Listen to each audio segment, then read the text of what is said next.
siya ng isang anunsyo. Good day, ladies and gentlemen. We would like to make a special announcement. Flight 527, Jane and Zig's love journey is now ready for take-off. Zig, ano nangyayari ngayon? Pwede mo namang tanggalin ang blindfold ko? Saglit lang, bahala. Malapit na tayo. Bagamat kinakabahan, walang ibang nagawa si Jane kung hindi ang magtiwala na lang. Matapos ang halos 2 minutong paglalakad, unti-unti na rin tinanggal ni Zig ang telang nakaharang sa mga mata niya. Mabilis na namuo ang mga luha sa mga mata niya nang makita niya ang kabuuan ng paligid.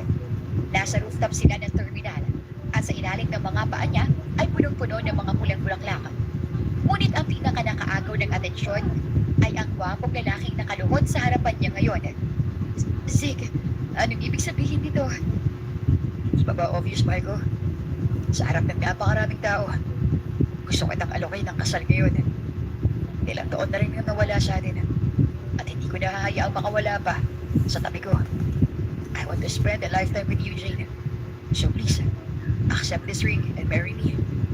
Umiiyak na tumawa si Jane habang nakatikip sa dibdib niya. Matapos ang naging sagot, rinig niya ang